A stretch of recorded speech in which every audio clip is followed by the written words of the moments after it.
Welcome to German History with a German accent.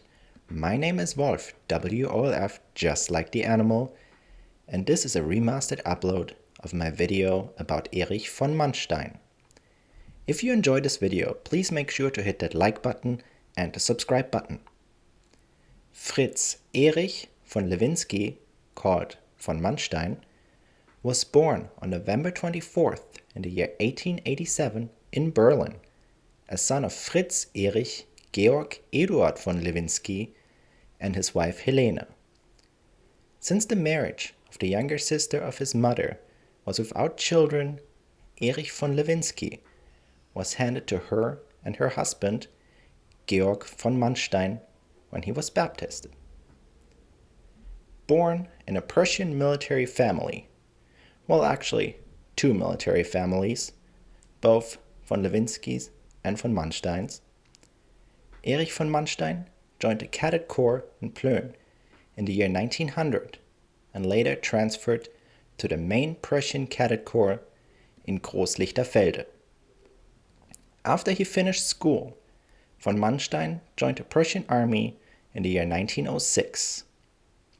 In January 1907, he was promoted to the rank of second lieutenant, and 5 years later he was promoted to the rank of first lieutenant and served as a battalion adjutant, before he attended the War Academy in October 1913.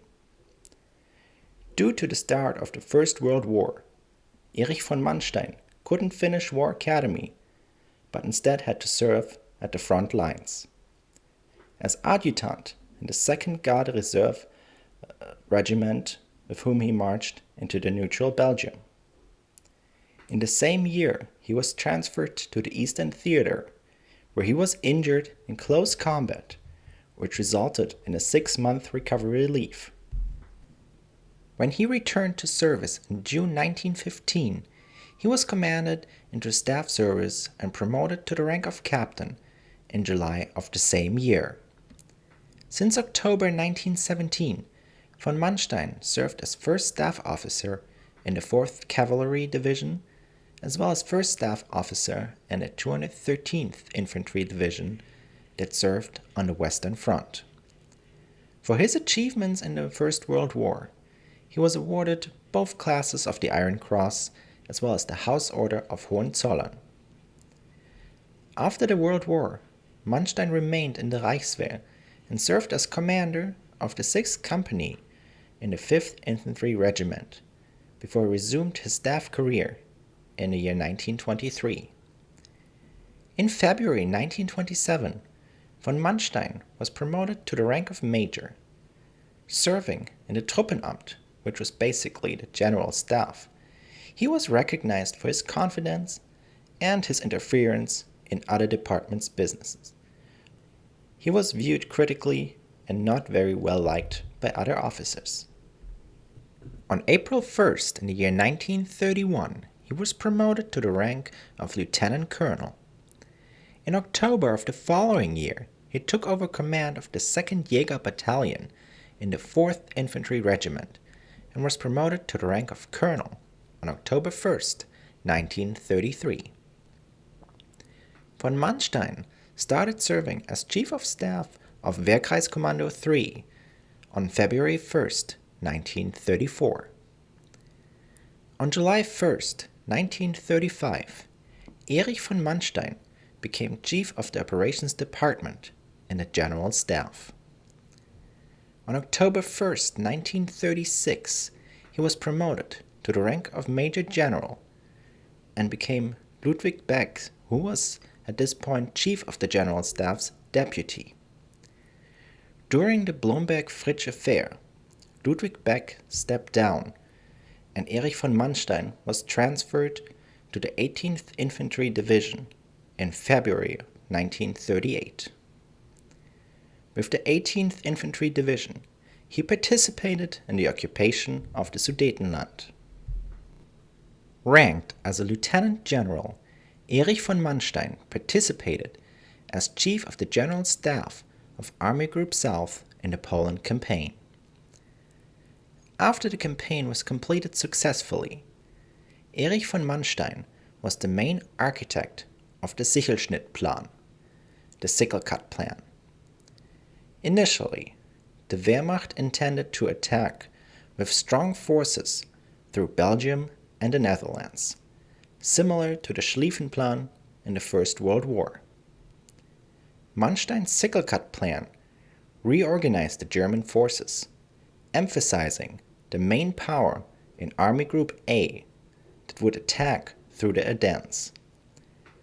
Belgium and the Netherlands were still attacked by Army Group B, which contained weaker forces and should provoke a counterattack by the Allied forces out of northern France.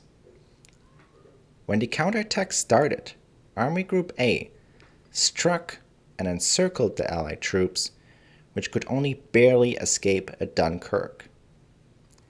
On June 1st, 1940, von Manstein was promoted to the rank of General of the Infantry, and for his achievements in the campaign, he was awarded the Knight's Cross of the Iron Cross. His army corps remained in France after that campaign. In February 1941, Erich von Manstein took over command of the 56th Army Corps Motorized, with whom he participated in the Soviet campaign. With his corps, he advanced quickly into the Soviet territory.